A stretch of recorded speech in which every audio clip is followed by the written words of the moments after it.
नमस्कार दोस्तों, Himalayan stock Gurukul में आप लोगों का बहुत बहुत स्वागत है। डेली स्टॉक मार्केट एनालिसिस हर रोज की तरह आज भी हम करेंगे और स्टॉक ऑफ द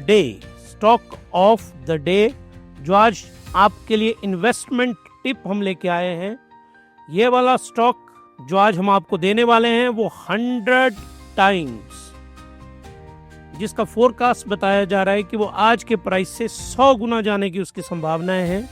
वो इतना शानदार फाइनेंशियल और बैंकिंग का स्टॉक है।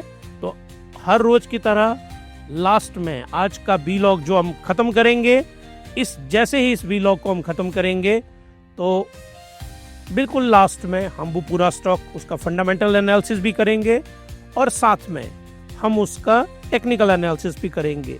हर रोज पिछले कल मैंने आपको टाटा मोटर बताया था, उससे पिछले दिन मैंने आपको IDFC फर्स्ट बैंक उसकी डिटेल में हमने बताई थी। इसी प्रकार से आज जो स्टॉक है उसको हम एनालाइज करेंगे आपके सामने। और ये एनालिसिस कोई भविष्यवाणी के ऊपर नहीं है, एस्ट्रोलॉजी के ऊपर नहीं है। आपके सामने मैं फंडामेंटल रेशियो रखूंगा, उनको एनालाइज करूंगा, हम टोटल स्कोर निकालेंगे उनका और देखेंगे वो 5 स्टार स्टॉक है कि नहीं है। तो जल्दी से जिन लोगों ने हमें सब्सक्राइब नहीं किया है वो सब्सक्राइब करें हिमालय स्टॉक गुरुकुल को, क्योंकि 3500 का जो सब्सक्राइबर है वो हमने अचीव कर लिया। अगला जो हमारा टारगेट है, जो नेक्स्ट टारगेट है हमारा, दैट इज 4000 सब्सक्राइबर और 40,000 व्यू। हम बड़े स्टेप बाय स्टेप चल रहे हैं, क्योंकि हमारा यहाँ कोई एंटरटेनमेंट का चैनल तो है नहीं, ना हम यहाँ पे कोई वो पॉलिटिकल ज्ञान यहाँ पे आपको देते हैं। हम सीधी वेल्थ क्रिएशन की, स्टॉक मार्केट की बात करते हैं जो बहुत ज़्यादा टेक्निकल होती है। तो उसको सुनना और समझना हर बंदे की बस की बात नहीं है, लेकिन हम हमेशा उसको इतनी सिंपल लैंग्वेज में बताते हैं कि जो सड़क पे जिसने गोलगप्पे की रेडी लगाई है ना, वो भी हमारा व्लॉग सुनेगा ना, वो भी समझ जाएगा कि क्या है ये टेक्निकल कॉन्सेप्ट। और यही हमारा उद्देश्य है कि हम आपको फाइनेंशियली फ्री बनाएं। तो जल्दी से सब्सक्राइब करिए, शेयर करिए, लाइक करिए। अगर पसंद है, नहीं पसंद है तो कमेंट करके बताइए क्या कमी है। तो चलिए जी, स्टार्ट करते हैं हम आज का विक्स वोलेटिलिटी इंडेक्स। ये विक्स आपको दिख रहा है, market shaken by India VIX. India VIX जो है वोलेटिलिटी इंडेक्स, ये शिकागो बोर्ड ने बनाया था और विक्स ट्रेड होता है एज इंडेक्स। मेरा वो जो व्लॉग मैंने बनाया है विक्स के ऊपर, वो जरूर देखिए आप, वहां से आपको पूरा समझ आएगा विक्स। आज कैसा रहा विक्स? 12.59, बहुत ही शानदार। इसको मैं ग्रीन से नीचे को लेके आ रहा हूं। क्यों? क्योंकि जैसे ही ये विक्स गिरता है, देखिए जो विक्स होता है volatility index, it should be less than 15 और ये 10 से ऊपर होना चाहिए। जितना ये 10 से नजदीक होगा ना, उतना ही ये बुलिश मार्केट के लिए होता है। ये मैं पिछले 3 दिनों से आपको समझा रहा हूं और मार्केट भी वैसे ही बिहेव कर रही है। तो आज जो विक्स है, और याद रखिए आप, ये पुट और कॉल की जो रेशो होती है और जो डेरिवेटिव्स होते हैं उसके ऊपर कैलकुलेट किया जाता है ये विक्स का इंडेक्स। तो ये विक्स ये बता रहा है कि मार्केट को ऐसा लग रहा है जितना ये कम होगा, तो मार्केट के जो मेन बड़े बड़े पार्टिसिपेंट हैं उनको ऐसा लग रहा है कि मार्केट ऊपर को जाएगी, और हमको भी ऐसा लग रहा है, ग्लोबल इवेंट भी ऐसा बता रहे हैं, डेटा भी ऐसा बता रहे हैं। तो बुलिश स्टॉक मार्केट रहेगी और आप लोग भी तैयार रहिए कि बुलिश ही ये मार्केट का टेक्सचर बना रहेगा।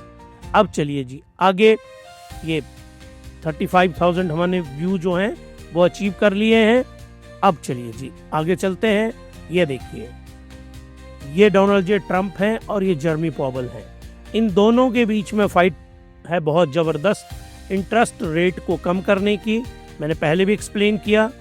जून 24 को कांग्रेस में हियरिंग हुई जहाँ पे जर्मी पॉवेल साहब हैं, उसका मैंने एक टेबल बनाया और उसका एक छोटा सा शॉर्ट वीडियो 5-7 मिनट का मैं प्रिपेयर कर रहा हूँ। इसके बाद उसको प्रिपेयर करूँगा और उसको ज़रूर देखिएगा कि इन्होंने कांग्रेस की जो हियरिंग है उसमें इंटरेस्ट रेट के बारे में क्या बोला।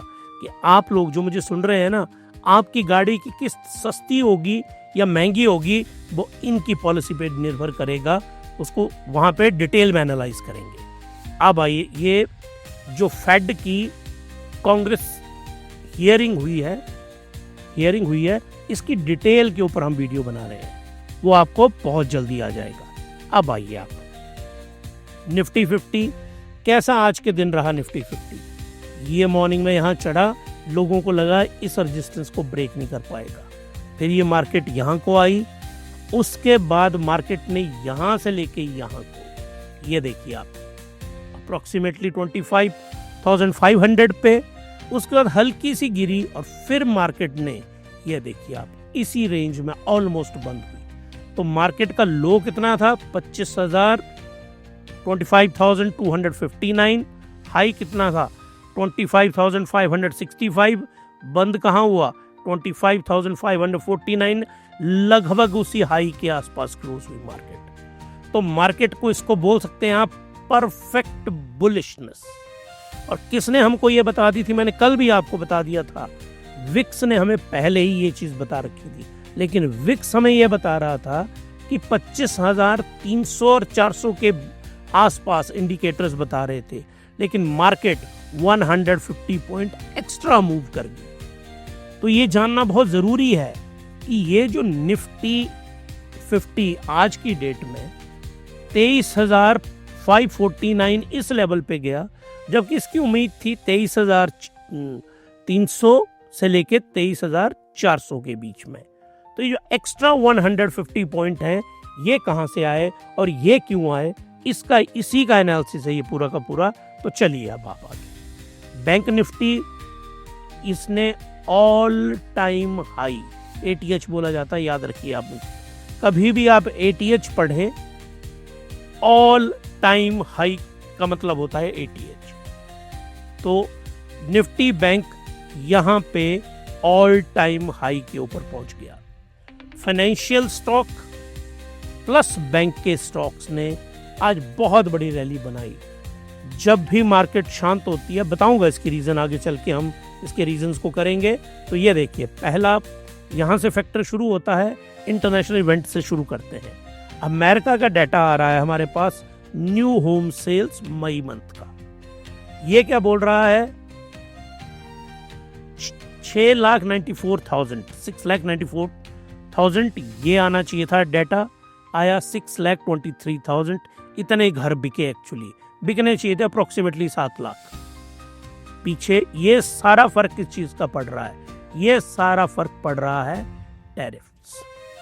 आप ऐसा मत सोचिए, एक्चुअल में क्या होता है, जो टीवी चैनल्स हैं जो आप लोग सुनते हैं ना, वो क्या करते हैं, सारे टीवी चैनल और सारा सोशल मीडिया एक इवेंट को पकड़ लेता है। एक इवेंट को पकड़ेगा वो, जैसे आजकल उन्होंने इजराइल ईरान की वॉर पकड़ी हुई थी, ठीक है, इसी मुद्दे को उधेड़ता रहेगा और 15 दिन के बाद आप देखिएगा इस मुद्दे की किसी भी चैनल को याद भी नहीं होगी। आजकल उन्होंने क्या पकड़ा है, CNN versus Donald J Trump versus pentagon. अब वहां पे वो ये बोल रहे हैं कि डोनाल्ड जे ट्रंप ने बोला, आपने सुना होगा कि बी ऑब्लिटरेटेड।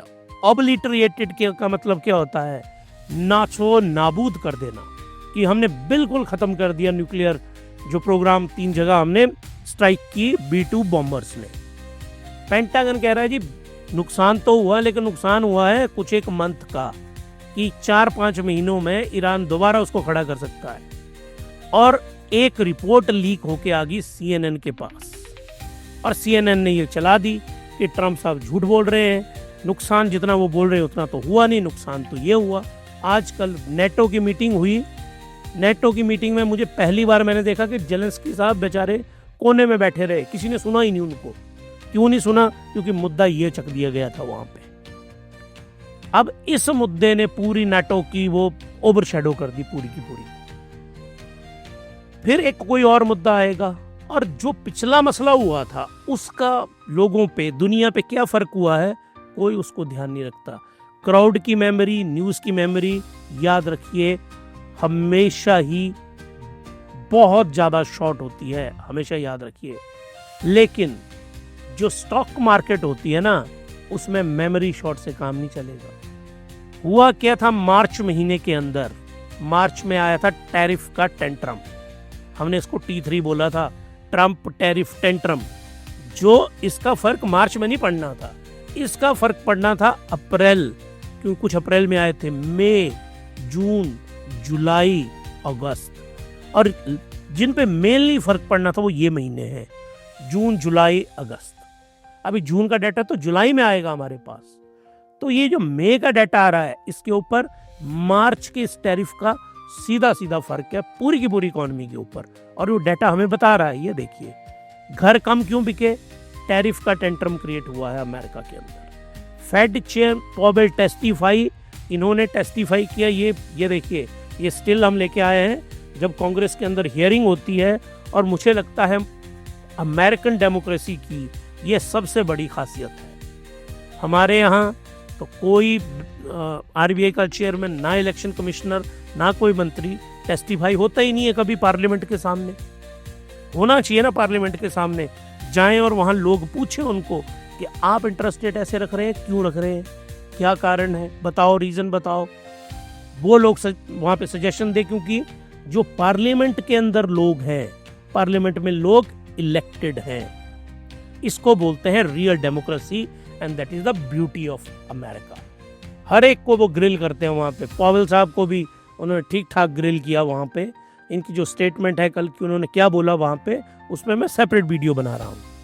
तो पॉवेल की टेस्टिफ हुई, और इन्होंने वैसे ही बड़ा, मतलब ऐसा नहीं कि मैं इनको सपोर्ट कर रहा हूँ, इनका जो स्टैंड है उस स्टैंड को मैं 0 नंबर दूंगा जो ले रखा है इन्होंने। इनकी और ट्रंप साहब की फाइट है दोनों की, ये देखिए, इसीलिए मैं इस फोटो को लेके आया हूँ। इन दो लोगों की फाइट है और उसका फर्क पड़ रहा है हमारे ऊपर, इंडिया में हमारे ऊपर। और इन दोनों की किस चीज की फाइट है? ईगो की फाइट है और कुछ नहीं है। डाटा सपोर्ट करता है इंटरेस्ट रेट कम होने के लिए, अगला नहीं फॉलो कर रहा है, बोल रहा अभी मैं टैरिफ का फर्क देखूंगा। मतलब ना कम करने का बहाना चाहिए उनको, और वो बहाना इन्होंने ले रखा है, और ये ट्रंप से वहां डर नहीं रहे हैं। कल नाटो में एक प्रेस कॉन्फ्रेंस होती है डोनाल्ड जे ट्रंप की, वहां उनसे पूछा गया कि आप नए चीफ किसको लगाने वाले हैं, तो उन्होंने एक सरकेस्टिकली वहां पे बोला कि कम से कम पॉवेल जैसे को तो नहीं लगाऊंगा।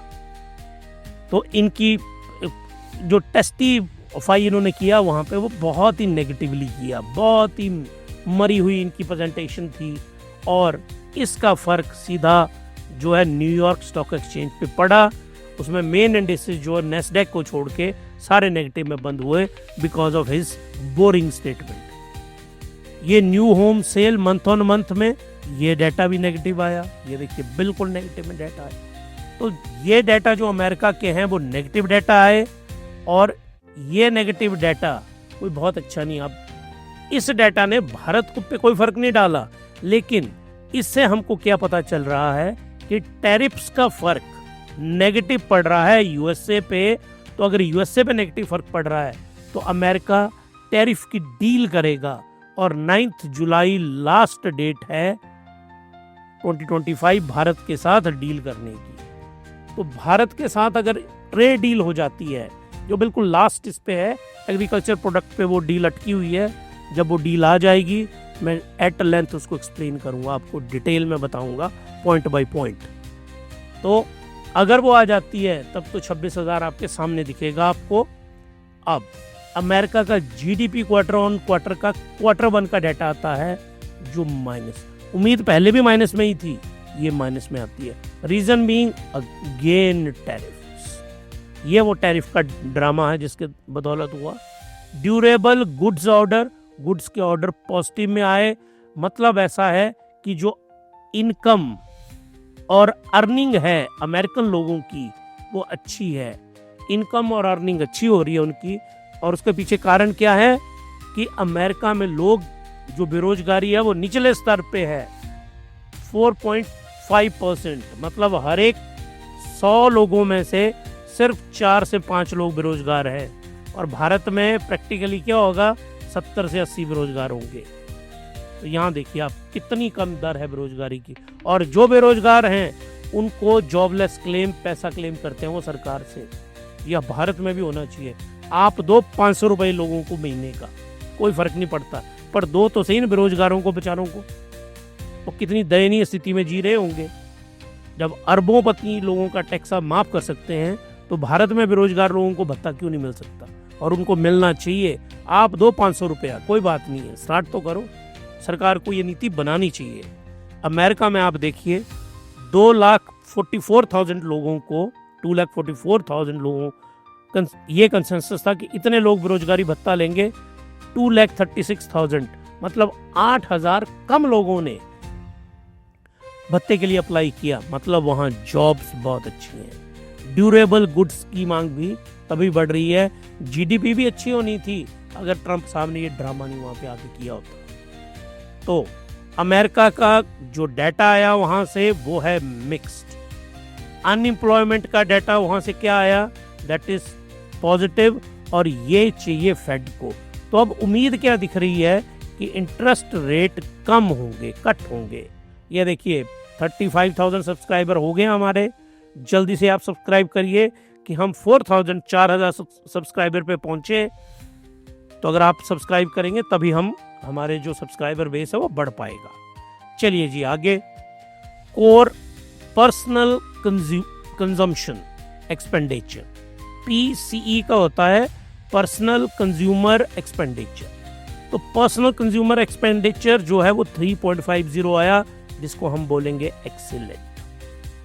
कोर पीस जो आपका खर्चा करते हैं, तो लोगों को नौकरी मिल रही है वहां पे, तो खर्चा भी वो करेंगे। GDP price index quarter on quarter पे देखेंगे तो 3.8% आया, it is also excellent.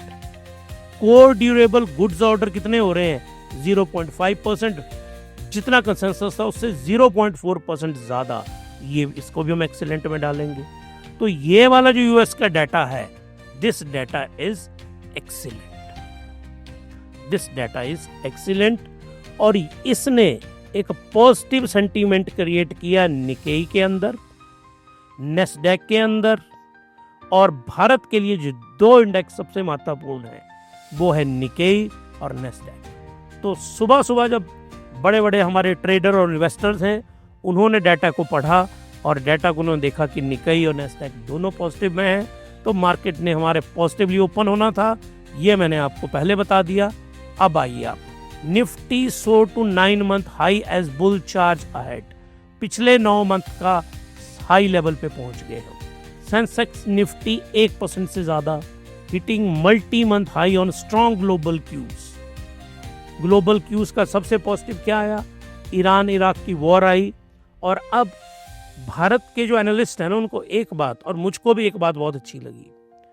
Trump साहब जो एक राग अलाप रहे थे ना, 18वीं बार बोला, कल फिर बोला उन्होंने वहाँ हेग में, नीदरलैंड में बैठक थी, हेग में उन्होंने प्रेस कॉन्फ्रेंस की। वहाँ पे उन्होंने 18वीं बार कल बोला कि मैंने जो न्यूक्लियर कंट्रीज थी इंडिया और पाकिस्तान, उनकी वॉर को भाई पर थोड़ा सा उन्होंने एक्सटेंड किया कि मैंने बोला वहाँ पे कि आप जो है, मैं जो ट्रेड डील हो रही है इंडिया और, ध्यान से सुनिए इस बात को और समझिए। ट्रंप साहब ने वहाँ पे क्या बोला?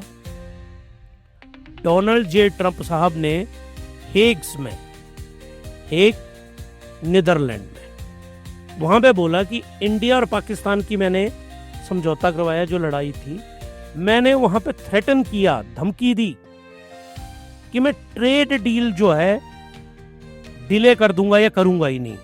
अब इसको ध्यान से समझिए आप। पाकिस्तान तो भूखा नंगा देश है, उसका कोई ट्रेड ही नहीं अमेरिका के साथ, इसको क्या फर्क पड़ रहा था?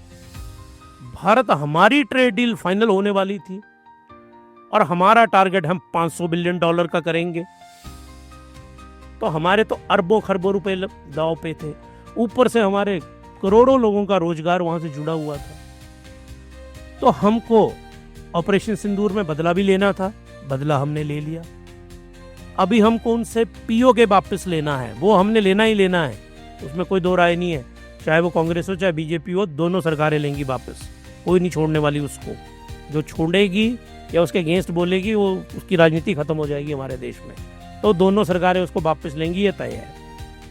इस ऑपरेशन में अब क्या था? बदला तो हमने ले लिया, उनकी 9 साइट्स को हमने हिट किया, एयर डिफेंस सिस्टम तोड़ दिया। तो सरकार का अब आगे कुआं पीछे खाई थी, तो सरकार सीज फायर को मानी वहां पे। ये ट्रंप के कहने पे सीज फायर नहीं हुआ, सरकार ने डिसाइड किया। लेकिन अगर आप मेगा लेवल के ऊपर देखेंगे तो ट्रंप का इन्फ्लुएंस तो सीज फायर में था। उसको तो आप, क्योंकि ट्रेड डील आप देखिए $50 बिलियन का नुकसान होना था हमें, वो हम अफोर्ड ही नहीं कर सकता ये देश।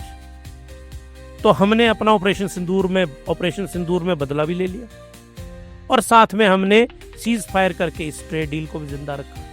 तो जो ट्रंप साहब वहां पे बोल रहे हैं ना, वो आधा सच और आधा झूठ है, और हमारी सरकार जो बोल रही है वो सच बोल रही है, वो झूठ नहीं बोल रही है। वो दिख रहा है कि इन्फ्लुएंस था, लेकिन उनके बोलने के ऊपर वो माने, ये 100% सत्य नहीं है।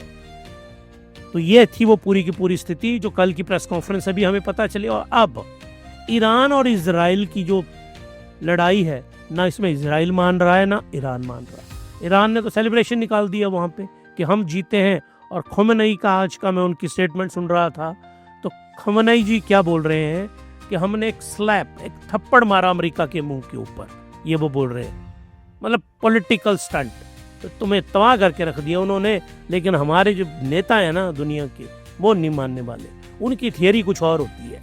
तो नेताओं को आप ना बड़ा ध्यान से मत सुना करिए, उनके एजेंडे होते हैं पीछे, जो एनालिस्ट बोल रहे होते हैं, आप उस चीज़ को डेप्थ में देखिए। चलिए जी, अब आगे चलते हैं, हम अपने जरा सब्जेक्ट पे रहते हैं कॉन्सेंट्रेटेड। हमारा सब्जेक्ट क्या बोल रहा है, निकेई क्या बोल रहा है, ये देखिए निकेई 1.53%, ये देखिए राइज किया निकेई, क्योंकि निकेई को अच्छे लगे ये जो डाटा अमेरिका से आए। ये अमेरिका का डाटा सबसे ज़्यादा अच्छा मुझे लगता है, अमेरिका से भी ज़्यादा अच्छा जापान के लिए होता है। क्यों? क्योंकि जापान का सबसे बड़ा ट्रेडिंग पार्टनर अमेरिका है, याद रखिएगा, और 50% जापान की इकोनॉमी एक्सपोर्ट पे चलती है। नेस्ले कंपोजिट ये भी पॉजिटिव रहा। अगर कहीं पॉवेल साहब ने पॉजिटिव वहाँ पे बता दिया होता फिर तो पता नहीं कहाँ जाता वो, लेकिन ये दोनों पॉजिटिव थे। तो ये दोनों पॉजिटिव अच्छे रहे। US Iran talk fuel risk on rally in market, geopolitical tension is a Trump hint eight potential nuclear agreement. ये भी मैं बात आपको समझाना चाहता हूँ। हुआ क्या जी, वहां पे प्रेस कॉन्फ्रेंस में पूछा गया, हालांकि ये जो डीजे ट्रम्प साहब है ना, इनके ऊपर तो विश्वास करना तो मतलब ये है भी कुएं में छलांग मारना। इनसे पूछा गया कि यूएसए और ईरान का कोई एग्रीमेंट होगा।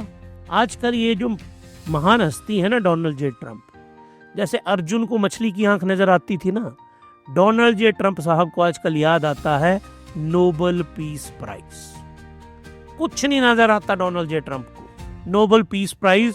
और आजकल आप उनकी स्टेटमेंट को देखें, पता नहीं दिन के 100 बार पीस शब्द का इस्तेमाल करते हैं।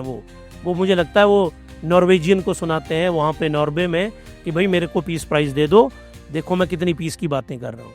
तो इन्होंने बोला कि मैं पीस के लिए किसी से भी बात करने के लिए तैयार हूँ, और अगर कोई एग्रीमेंट आएगा, न्यूक्लियर एग्रीमेंट आएगा, तो मैं उस एग्रीमेंट के लिए भी तैयार हूँ। इनको, और मैं पीस, वो होते हैं ना कबूतर, सफ़ेद कबूतर पीस का प्रतीक, तो सफ़ेद कबूतर की तरह वो व्यवहार कर रहे हैं कि मैं शांति चाहता हूँ, और शांति चाहना उनका ड्रामा है। हकीकत में इनको ये प्राइज चाहिए, नोबेल पीस प्राइज, जो बराक ओबामा को मिला, इनको नहीं मिला। 50 लड़ाइयाँ गिना दी उन्होंने, देखो जी मैंने ये रुकवाई, तो मेरे को तो गिना नहीं उन्होंने।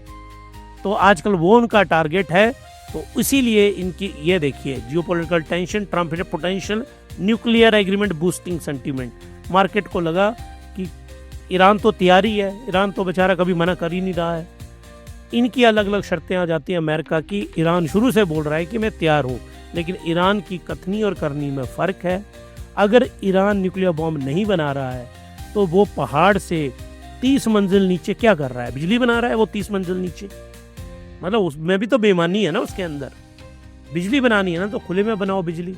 और ईरान को क्या बिजली बनाने की ज़रूरत, दुनिया का तीसरे चौथे नंबर का ऑयल और गैस का रिजर्वोयर उसके पास है, तो वो क्या करेगा न्यूक्लियर एनर्जी से। भारत को ज़रूरत है, 150 करोड़ लोग हैं यहाँ पे, इसलिए हमको ज़रूरत है।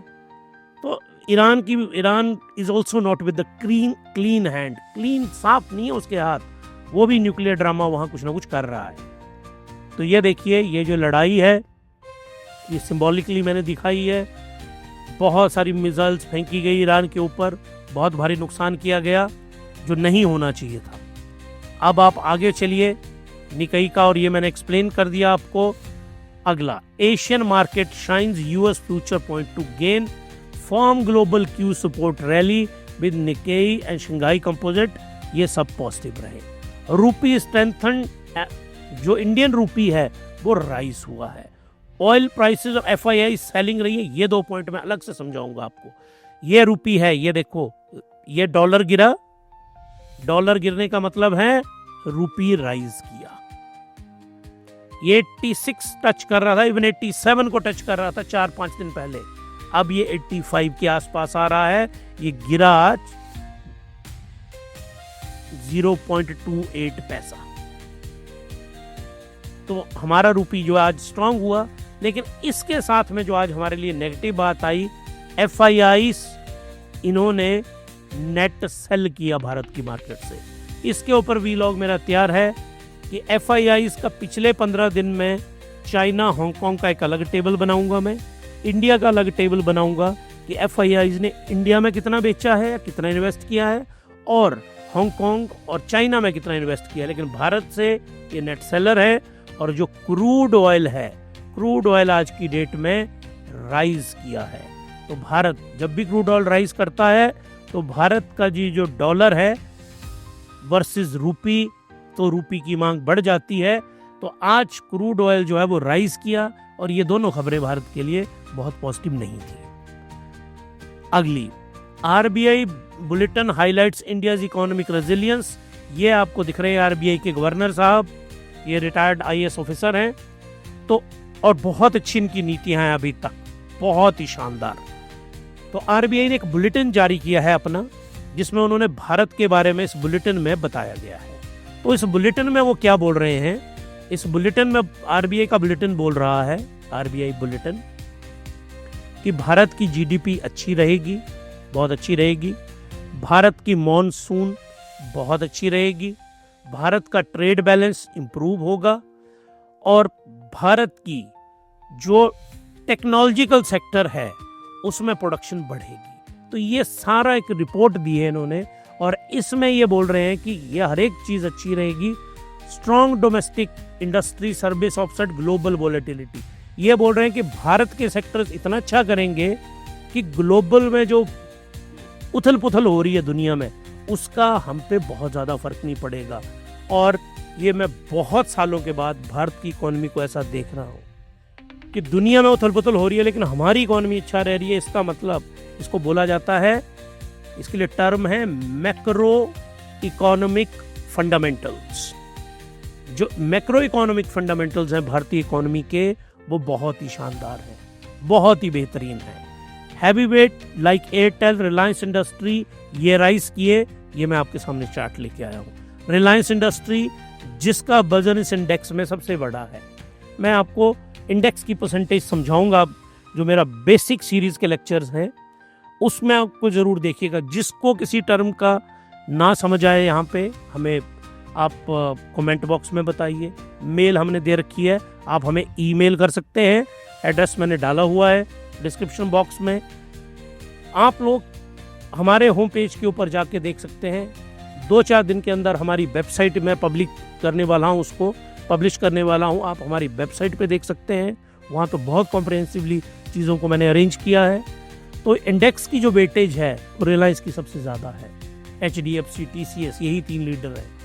तो अगर ये बढ़ेंगे ना 2%, अब ये मैं आपको समझा देता हूँ, इसको यहाँ समझिए आप ध्यान से, ये समझना जरूरी है कि मान लो A है, एक 100 का इंडेक्स है, A की वेटेज है 50, एक है B, इसकी वेटेज है 10। A जो राइज करता है, ये राइज करता है मान लो 2%, और ये राइज करता है 4%। तो वजन किसका ज्यादा होगा नेट वैल्यू में? नेट वैल्यू में A का वजन ज्यादा होगा। क्यों? 5 दूने 10, ये 2% के हिसाब से बढ़ रहा है ना, यहाँ पे ये 4% के हिसाब से बढ़ रहा है। तो 10 का 4% कितना आएगा? 0.4। और ये 2% कितना आएगा 1। तो 1 पॉइंट बढ़ा ए और बी कितना बढ़ा 0.4%। हालांकि ये 0.4 पॉइंट हालांकि ये 4% राइज किया, पर क्योंकि इसकी वेटेज ही कम है, तो कोई स्टॉक आप देखते ना, कोई स्टॉक 12% बढ़ गया, आप देखते होंगे कोई स्टॉक 14% बढ़ गया, इंडेक्स पे कोई फर्क ही नहीं पड़ रहा होता है, निफ्टी पे कोई फर्क नहीं पड़ रहा होता है, पूरे इंडेक्स पे कोई फर्क नहीं पड़ रहा होता है, क्योंकि इनकी वैल्यू ही कुछ नहीं होगी वहां पे। मेन है ये जो सुपरस्टार्स हैं, ये अगर 2% बढ़ेंगे मार्केट ऊपर को बढ़ेगी बढ़ेगी। तो यही हुआ है, इसीलिए मैंने ये कॉन्सेप्ट आपको एक्सप्लेन किया। रिलायंस इंडस्ट्रीज और भारती एयरटेल, ये देखिए बड़े बड़ी कंपनीज हैं ये, एक 2% बढ़ी और दूसरी 2.5%। एयरटेल तो, भारती एयरटेल तो नॉन स्टॉप चला है। हमने भारती एयरटेल का एनालिसिस किया था मैंने, जब भारती एयरटेल 910 रुपए के ऊपर था। जो हर रोज मैं एक स्टॉक आपको देता हूं, आज भी एनालाइज करूंगा एक स्टॉक को, वो हम बहुत रिसर्च के बाद बताते हैं, ऐसे हवा में नहीं है वो। तो देखिए, मैं नहीं बोल रहा हूं, बहुत ही शानदार कंपनी में से एक है ये, और वो तो वर्ल्ड की रिपोर्ट आई है कि एशिया के जो टॉप 3 टेलीकॉम ऑपरेटर्स रहेंगे उसमें टॉप 3 में नाम होगा इनका, जियो टॉप 3 में नहीं रहेगा, ये इंटरनेशनल रिपोर्ट बताती है। तो रिलायंस इंडस्ट्रीज और ये दोनों राइज किए आज के दिन, और ये लार्ज कैप की वजह से भी मार्केट ऊपर को बढ़ी। अब चलिए जी आगे, यहां से bank Nifty hits record high, मैंने आपको बोल दिया ATH all time high, chart पे बताया था मैंने। HDFC बैंक राइज किया 12%। YTD का मतलब क्या हुआ, ईयर टिल डेट। अगर आज कितनी है, 26 तारीख है 2025, तो 26 तारीख 2024 को से आज तक कितना बढ़ा HDFC, 12% बढ़ा। और 12% रिटर्न क्या होते हैं, बहुत अच्छे रिटर्न होते हैं, इतना और बीच में इसने आपको डिविडेंड भी दिया होगा, वो तो उस परसेंटेज में अभी जोड़ा ही नहीं गया, उसको भी जोड़ देंगे तो 13-14% के करीब इसकी ग्रोथ होगी। बहुत ही शानदार, करूंगा इसका एनालिसिस भी मैं। और 57,000 बैंक निफ्टी ने राइज किया, और टेक्निकल चेक ये बता रहे हैं सपोर्ट है 25,170। चार्ट पे समझाऊंगा ये तो मैं चार्ट पे समझाता हूँ। बैंक निफ्टी के ऊपर आइए आप अभी। HDFC बैंक देखिए जनाब 2% ऊपर। ICICI बैंक भारत का दूसरा बैंक, सबसे बड़ा बैंक 1%। एक्सिस बैंक जो बहुत अच्छा टेक्नोलॉजी में बैंक है वो 1.5%। तो बैंकिंग स्टॉक और ये बड़े बड़े बैंकिंग स्टॉक आज राइज किए। अब जो टेक्निकल लेवल है, ये चार्ट एक और व्लॉग हमारा आएगा, tomorrow prediction of Nifty and bank Nifty कैसे रहेंगे कल, वो एक अलग से वीडियो आएगा। लेकिन टेक्निकल लेवल देखिए, C1 का मतलब है कंफर्मेशन 1। निफ्टी 50 ने यहाँ पे कंफर्म कर दिया था, लेवल क्या था 23,800 पे। कंफर्मेशन 2 आई थी इसकी 24,787 पे, और आज कहाँ टच किया इसने 25,500। और C3 का लेवल ये है 26,358।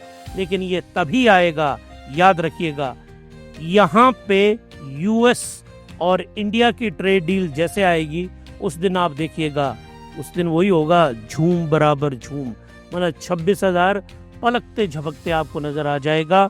जो रिटेल इन्वेस्टर हैं आप ध्यान रखिए, यहाँ पे आज जो RSI है it is not investment zone. तो आजकल जब ये मार्केट ऊपर को जा रही है ना, इसको देखते रहिए, मजा लीजिए, इंजॉय करिए इसको। ये इन्वेस्टमेंट का टाइम नहीं है जो मुझे सुन रहे हैं। इन्वेस्टमेंट का टाइम दोस्तों कहाँ था, इन्वेस्टमेंट का टाइम ये था, ये इन्वेस्टमेंट का टाइम था, ये इन्वेस्टमेंट का टाइम था, ये इन्वेस्टमेंट का टाइम था, ये इन्वेस्टमेंट का टाइम था। सबसे बड़ा इन्वेस्टमेंट टाइम ये था, और ये एक दिन नहीं रहा, ये 3-4 दिन रहा है ऐसे। ये था 1 2 3 4 5 मार्च मंथ से 5 अपॉर्चुनिटीज मिली हैं आपको। ये मार्च एंड जैसे में समझो आप, अप्रैल मई जून, तो 3 महीने में 5 अपॉर्चुनिटी, ऑन एन एवरेज 15 दिन में एक अपॉर्चुनिटी मिलती है टू बाय। ये एवरेज है, इतनी करी एवरेज है। तो आपको हर रोज मार्केट में खरीदने की जरूरत नहीं है। 15 बैठे रहो, अपने पैसे को स्टोर करके रखो, बहुत अच्छे ETF में डालो। पैसा ऐसा नहीं है आपको FD में नहीं करना है, मैं समझाऊंगा उस कॉन्सेप्ट को। ETF में आपको कैसे पैसा रखना है, तो वो आपको हर रोज के हिसाब से 3-4% या 5% दे रहा होता है, तो वो दिनों के हिसाब से पैसे अकाउंट में आते रहते हैं। आपने 11 दिन रखा, 12वें दिन अपॉर्चुनिटी मिल गई आपको, अच्छा ये शेयर यहाँ जैसे आ गया, वहां पे खरीद लो उसको। कोई शेयर आपने बेचा, प्रॉफिट कमाया, उस पैसे को ETF में रख लो। वो बताऊंगा मैं पूरी स्ट्रेटजी कैसे बनती है। तो ये 5 दिन थे खरीदने के। आजकल कोई खरीदने का दिन नहीं है, आजकल देखना और उसको एंजॉय करने का दिन है। तो ये टेक्निकल एनालिसिस रहा। अब मैं आपको लेके चल रहा हूं आज का हमारा investment tip of the day. Investment tip of the day हम देते हैं और एनालाइज करके देते हैं, वो ऐसे कोई टिप नहीं है। इन्वेस्टमेंट टिप है हमारी, आप पहले उसको समझिए, फिर खुद उस पर रिसर्च करिए, कोई फाइनेंशियल एडवाइजर है आपका उसको पूछिए और फिर आप इन्वेस्ट करिए। तो चलिए जी स्टार्ट करते हैं।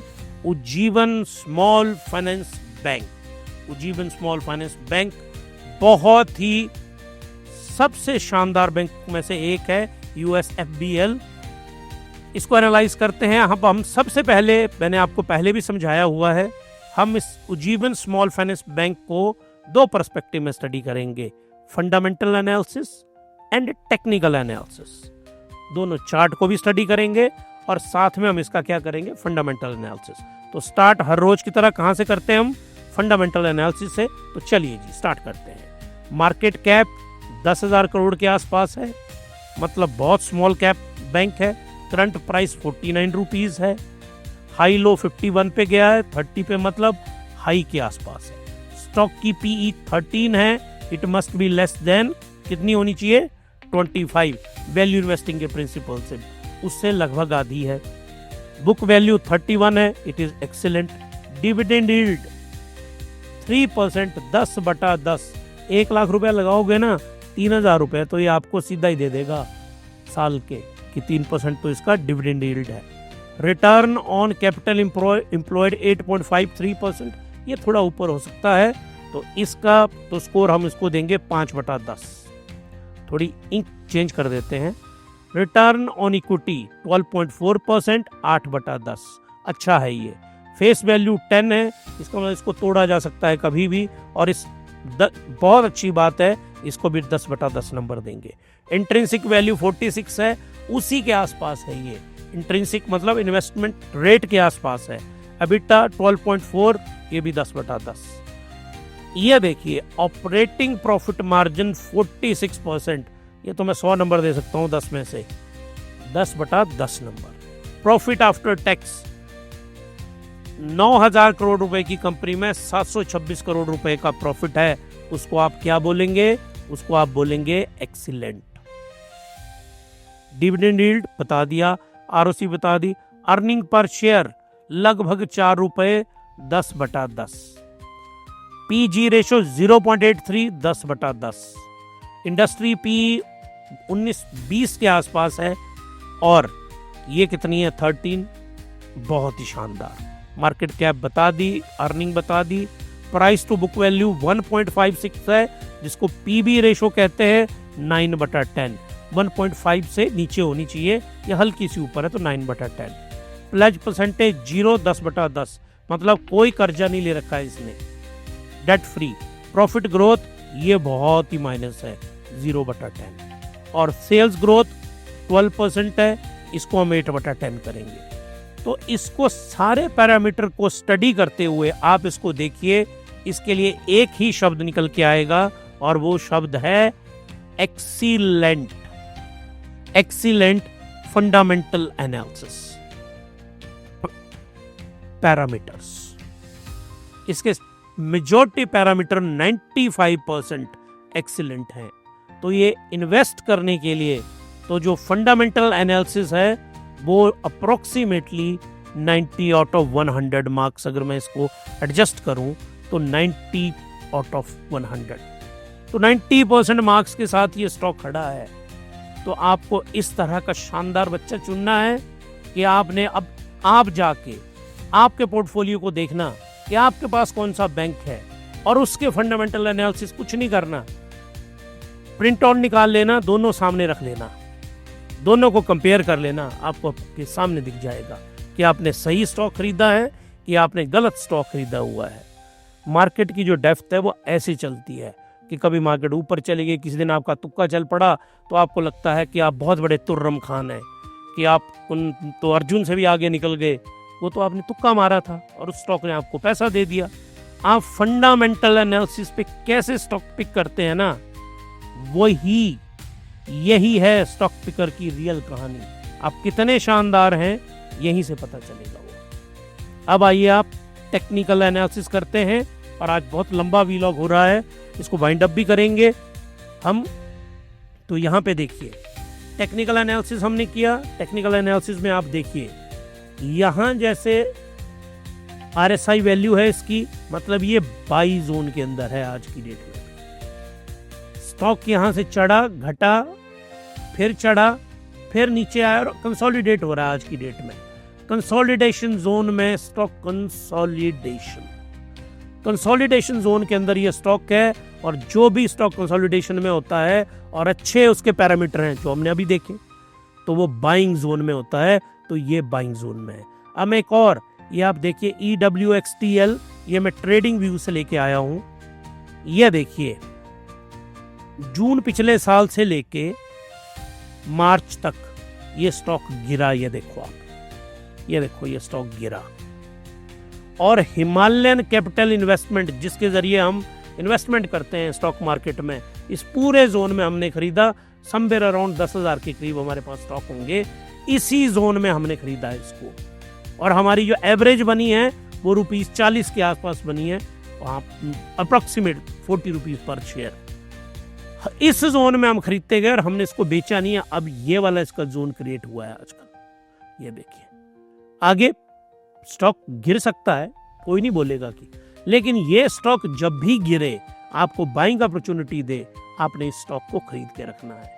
यही ये चार्ट बता रहा है। अब इसी स्टॉक को मैं मंथली फ्रेम पे भी लेके आया हूँ। मंथली फ्रेम मैंने कल भी समझाई थी। मंथली फ्रेम का मतलब है ये जो कैंडल है, 1 candle is equal to 1 month.